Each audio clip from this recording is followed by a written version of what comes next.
Good morning all students. Apex college online classes में आप सभी का स्वागत है। तो अपन पढ़ रहे हैं, एक तो बीएससी पार्ट थर्ड ईयर, एक बीएससी बीएड फर्स्ट ईयर की अपन पढ़ रहे हैं इनऑर्गेनिक केमिस्ट्री। इनऑर्गेनिक केमिस्ट्री में इसमें अपना टॉपिक चल रहा था hard, soft, acid and base, कठोर, मृदु, अम्ल एवं क्षार। ये टॉपिक चल रहा है अपना।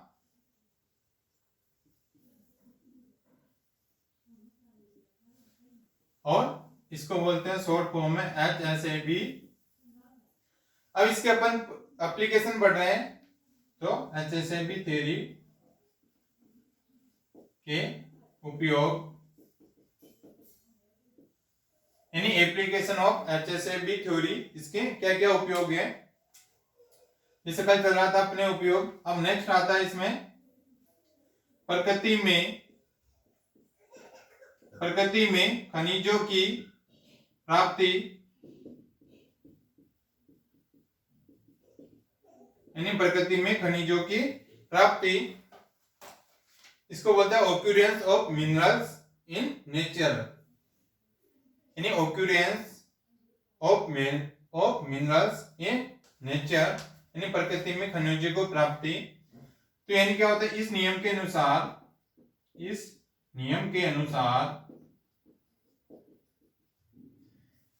अनुसार यह बताया जा सकता है कि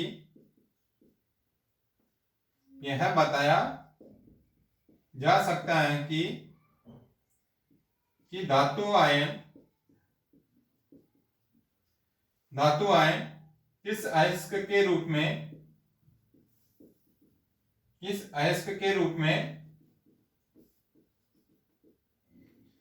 में मिलता है। जैसे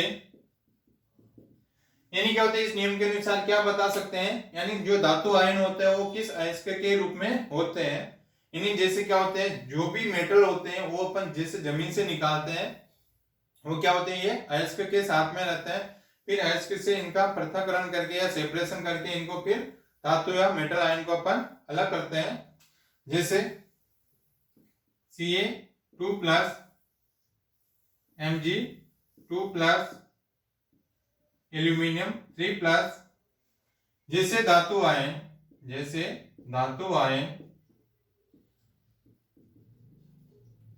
जो कि क्या है, कठोर अम्ल है, कठोर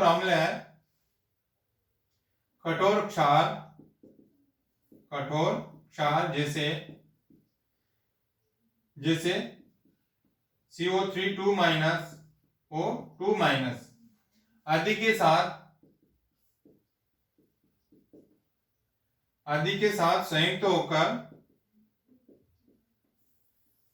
साथ संयुक्त होकर जैसे magnesium carbonate, calcium carbonate, aluminium oxide आदि के रूप में प्रकृति में पाए जाते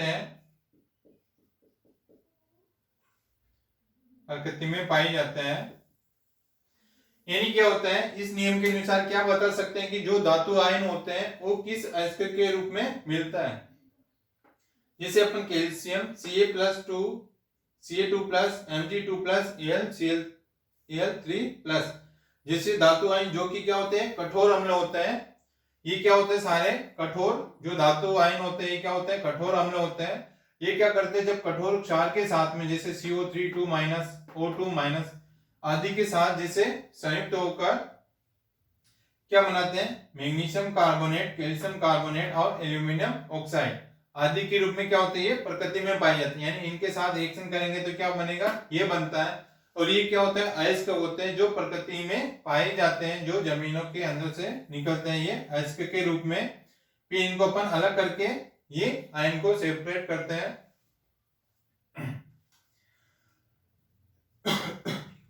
अब जैसे नेक्स्ट है इसमें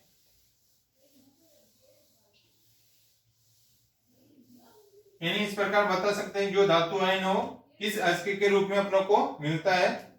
यानी इसी प्रकार इसी प्रकार Cu plus Ag plus Hg plus Hg2 plus जैसे मृदु धातु आयन S-2 या S2 माइनस S2 जैसे मृदु क्षार के साथ या 2 माइनस क्षार के साथ संयुक्त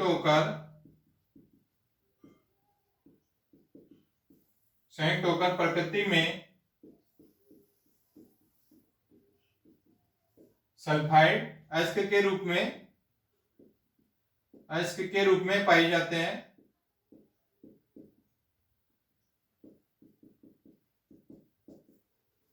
यानी अब क्या है, जैसे उसी प्रकार के हैं जैसे Cu plus Ag plus Hg2 plus, ये क्या सारे सॉफ्ट मेटल आयन होते हैं। पहले तो अपन ने क्या थे कठोर वाले, ये क्या मृदु धातु आयन या सॉफ्ट धातु आयन होते हैं। जो सल्फाइड आयन जैसे मृदु क्षार के साथ क्या होते हैं संयुक्त होकर जो प्रकृति में सल्फाइड अयस्क पाए जाते हैं, उसके रूप में ये यानी इनकी अभिक्रिया इनके साथ करवाएंगे तो क्या होते हैं सल्फाइड अयस्क के रूप में प्रकृति के अंदर पाए जाते हैं।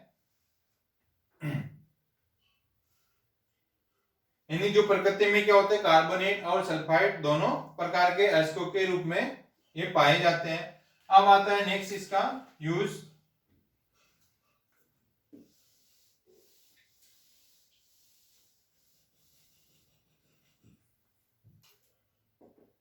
संकुल यौगिकों का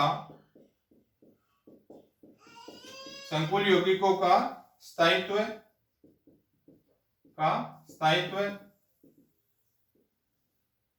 संकुल यौगिकों का स्थायित्व है स्टेबिलिटी ऑफ कॉम्प्लेक्स कंपाउंड, यानी स्टेबिलिटी ऑफ कॉम्प्लेक्स कंपाउंड। यानी इस सिद्धांत के अनुसार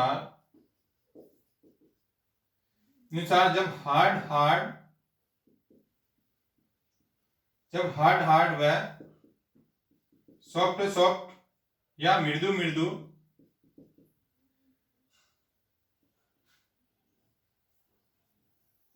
की अंतरक्रिया या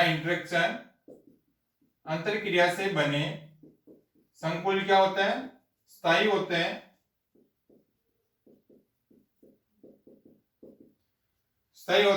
इस आधार पर संकुलों के स्थायित्व को ज्ञात किया जा सकता है।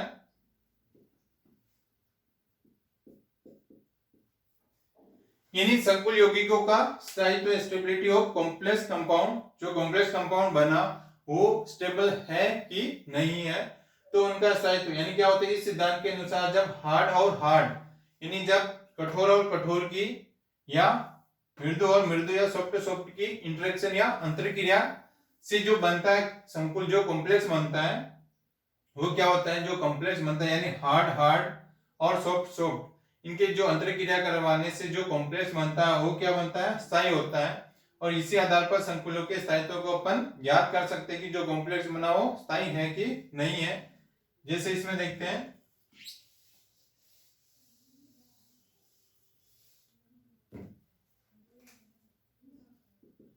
सिल्वर आयोडाइड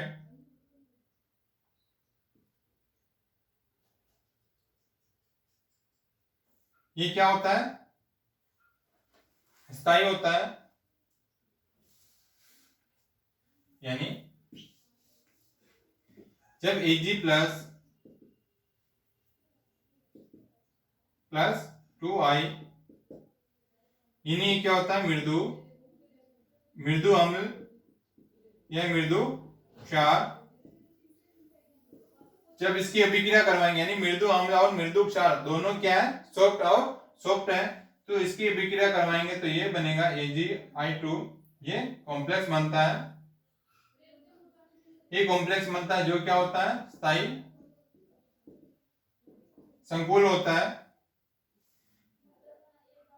उसी प्रकार जैसे Ag plus plus chloride ion, ये क्या है, मृदु अम्ल है, और ये क्या होता है, क्लोराइड आयन कठोर क्षार है। यानी क्या हो गया, मृदु अम्ल, और ये क्या हो गया, कठोर क्षार, यानी सॉफ्ट एसिड और स्ट्रॉन्ग स्ट्रॉन्ग बेस। इसके साथ में रिएक्शन करवाएंगे, जो कॉम्प्लेक्स बनता है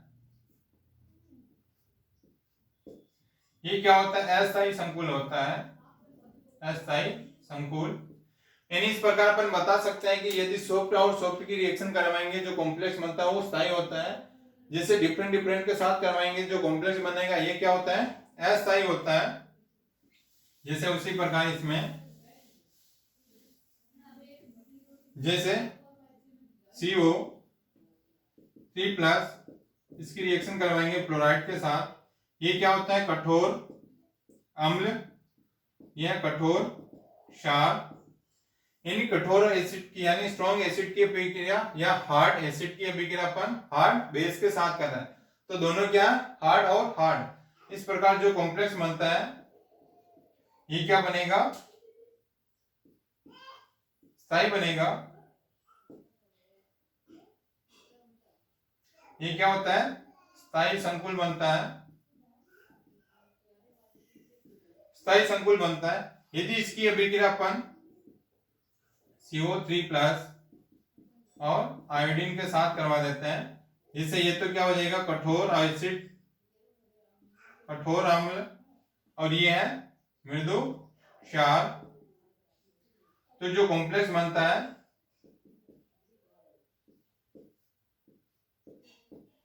ये क्या होता है, कम स्थायी होता है। यानी इस प्रकार अपन बता सकते हैं, यदि हार्ड एसिड और हार्ड बेस की अभिक्रिया करवाते हैं, दोनों क्या, हार्ड और हार्ड, जो कॉम्प्लेक्स बनता है वो क्या होता है, स्थायी होगा। यदि अपन कठोर एसिड और सॉफ्ट बेस के साथ इंटरेक्शन या अंतरक्रिया करवा रहे हैं, जो कॉम्प्लेक्स का फॉर्मेशन होता है, ये क्या होता है, लो स्टेबल होता है, कम स्थायी कॉम्प्लेक्स बनता है। इस प्रकार अपन इन कॉम्प्लेक्सों की या इन यौगिक, जो संकुल यौगिकों की स्टेबिलिटी अपन बता सकते हैं। यदि हार्ड और हार्ड के साथ होगी तो स्टेबिलिटी ज्यादा होगी, यदि सॉफ्ट और सॉफ्ट की रिएक्शन होगी तो भी क्या होगा, वो कॉम्प्लेक्स बनेगा, वो क्या बनेगा, स्टेबिलिटी इसकी ज्यादा रहेगी। यदि इस हार्ड और सॉफ्ट की रिएक्शन दोनों की करवा रहे हैं, जो कॉम्प्लेक्स बनता है वो क्या बनेगा, लो, इसकी स्टेबिलिटी क्या होती, कम होगी। इस प्रकार अपन बता सकते हैं।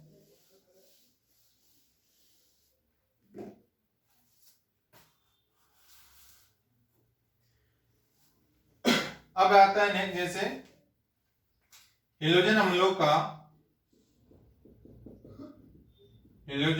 का आपेक्षिक सामर्थ्य,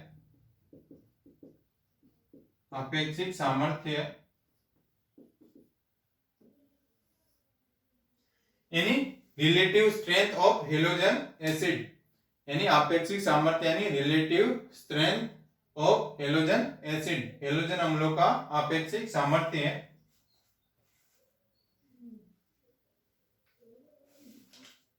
यानी क्या हो जाएगा, हेलोजन अम्लों में, यानी इस सिद्धांत के अनुसार, यानी HSAB सिद्धांत के अनुसार हेलाइडों की कठोरता का क्रम निम्न होता है। यानी क्या होता है, HSAB सिद्धांत के अनुसार जो हेलोजन का है, हेलोजन की कठोरता या उसकी हार्डनेस का ऑर्डर क्या रहता है, जैसे क्लोराइड नेगेटिव, क्लोराइड आयन, क्रोमाइड और आयोडाइड, इसकी स्टेबिलिटी या इसका कठोरता का क्रम ये रहता है, इसका हार्डनेस ऑर्डर। यानी क्या हो गया, इस सिद्धांत के अनुसार जो हेलोजन होता है या हेलाइडो की जो हार्डनेस का ऑर्डर क्या रहता है, क्लोराइड सबसे ज्यादा, इसकी कठोरता किसकी ज्यादा होगी, क्लोराइड आयन की हार्डनेस ज्यादा होगी, then chloride, then bromide, then iodide की सबसे हार्डनेस क्या होती है, कम होती है। तो इसी में जैसे तथा H+ ये क्या होता है, कठोर अम्ल है, कठोर अम्ल है। जो H प्लस आयंस होता है वो क्या होता है, कठोर अम्ल है। तो इस प्रकार कठोर अम्ल व कठोर क्षार, कठोर हेलाइड, कठोर हेलाइड क्षार के बीच का बंध, क्षार के बीच का बंध क्या होगा, सबसे अधिक प्रबल होता है, सबसे अधिक स्ट्रॉन्ग होता है, प्रबल होता है। अतः इस आधार पर हेलोजन अम्लों की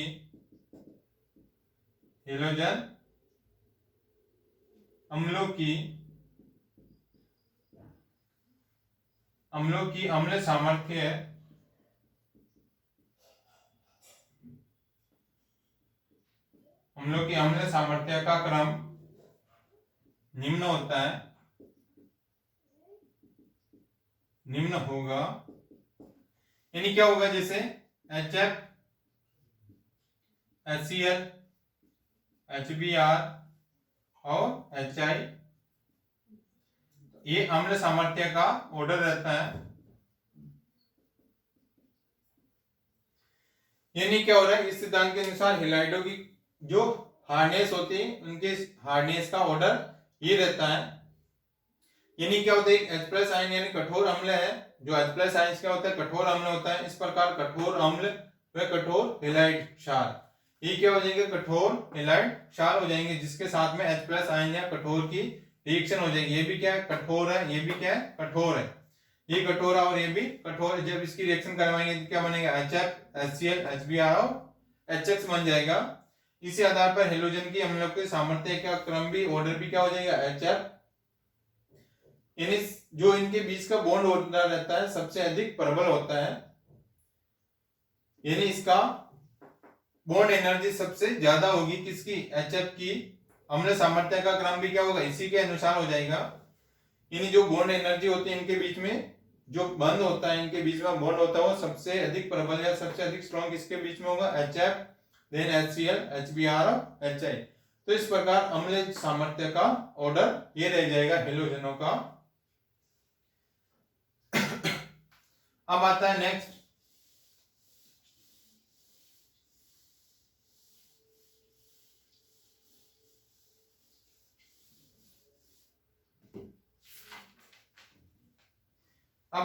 सहजीविता, या सिम्बायोसिस। नेक्स्ट है इसका एप्लीकेशन या इसके यूज है, सहजीविता या सिम्बायोसिस। इसको अपन ने पहले भी पढ़ लिया था। यानी इस सिद्धांत के अनुसार कोई मृदु या सॉफ्ट लिगेंड, कोई मृदु लिगेंड उस केंद्र के साथ या उस केंद्र के साथ आसानी से जुड़ेगा,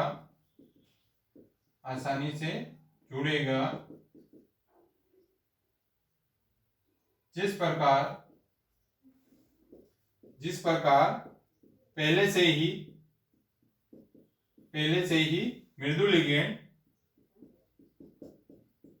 उपस्थित होते हैं।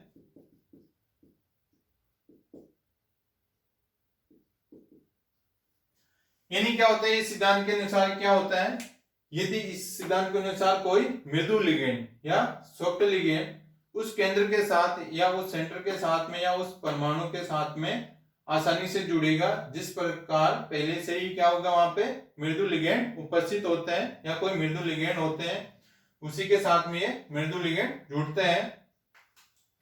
इस प्रकार कठोर लिगेंड उस परमाणु के साथ, उस केंद्र या उस परमाणु के साथ जुड़ेगा जुड़ेगा जिस पर पहले से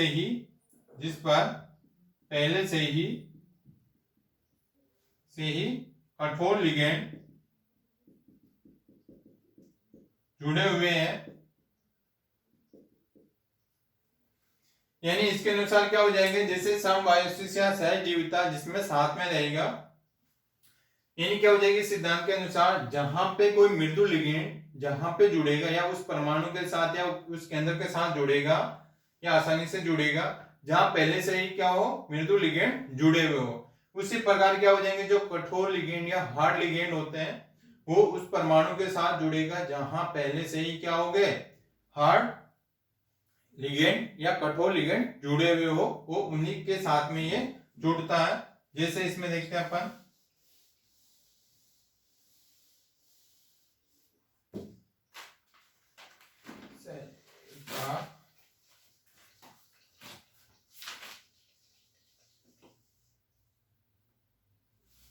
जैसे CO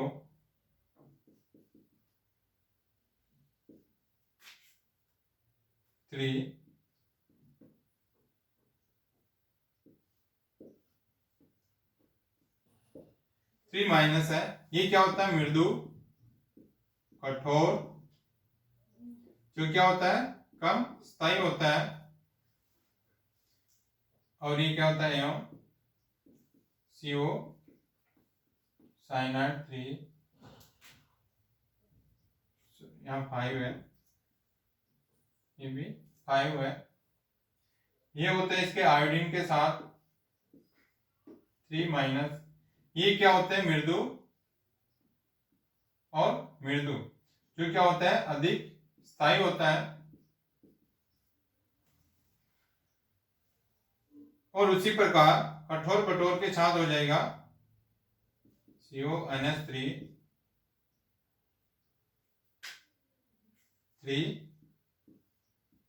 2 प्लस एवं NH3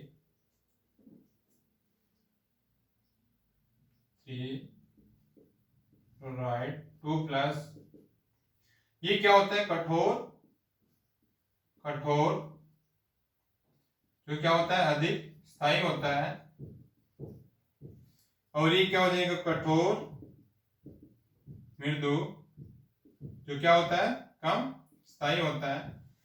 यानी सहजीविता या संबायोसिस यानी क्या है, अगर मृदु और मृदु होगा उनकी रिएक्शन होगी यानी उसी लिगेंड के साथ जुड़ेगा जहां पहले से ही क्या हो मृदु लिगेंड जुड़े हुए हो, तो जो कॉम्प्लेक्स बनता है वो क्या रहेगा और स्थायी रहेगा, अधिक स्थायी बनता है। उसी प्रकार कठोर और कठोर, जैसे कोई हार्ड उस परमाणु के साथ जुड़ेगा जहां पहले से ही क्या हो हार्ड लिगेंड प्रेजेंट हो, जैसे इसमें ये कोई कॉम्प्लेक्स है, इसमें क्या हो गया ये मृदु और ये क्या कठोर, यदि इसमें दोनों का फॉर्मेशन हो जाता है जैसे सॉफ्ट और हार्ड का, तो जो कॉम्प्लेक्स होता है क्या होता है कम स्थायी होता है। जैसे इसमें वो लिगेंड कहीं पे जुड़ेंगे जहां से भी पहले से ही क्या हो उसमें मृदु लिगेंड जुड़े हो, यानी जो मृदु और मृदु या सॉफ्ट और सॉफ्ट की ये पूरा कॉम्प्लेक्स हो जाएगा, क्या होगा सॉफ्ट और सॉफ्ट के साथ में लिगेंड जुड़े हुए हैं, जो बनता कॉम्प्लेक्स हो क्या होता है अधिक स्थायी होता है। उसी प्रकार कठोर और मृदु, अगर ये दोनों के जो कॉम्प्लेक्स बनता है ये तो क्या होता है कम स्थायी होगा, हम यदि कठोर और कठोर का जो कॉम्प्लेक्स बनता है या जो लिगेंड जुड़ते हैं वो क्या होता है अधिक स्थायी होता है। इसी को बोलते हैं सहजीविता या समबायोसिस, जिसके कारण क्या हो जाएंगे इसमें जहां पे वो पहले से ही जुड़े हुए यानी इसके साथ में जुड़ने से क्या हो जाएंगे ये अधिक स्थायी हो जाएंगे, और कठोर कठोर के क्या हो जाएंगे अधिक स्थायी हो जाएंगे, इसको बोलते हैं समबायोसिस सहजीविता।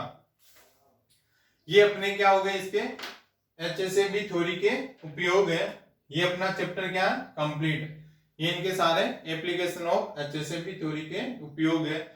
तो सहजीविता यानी साथ में लेने से उसकी प्रकृति भी चेंज हो जाती है, पहले अपन ने पढ़ा था, यानी जो लिगेंड कहां पे जुड़ेंगे जहां से पहले से ही सॉफ्ट लिगेंड जुड़े हो तो जो सॉफ्ट लिगेंड हो जहां पहले से सॉफ्ट लिगेंड जुड़े हो वहीं पे जाके जुड़ता है।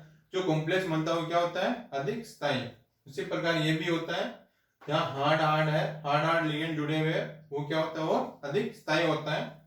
ये अपना चैप्टर कंप्लीट है और बाकी का chapter new chapter next class में। ओके।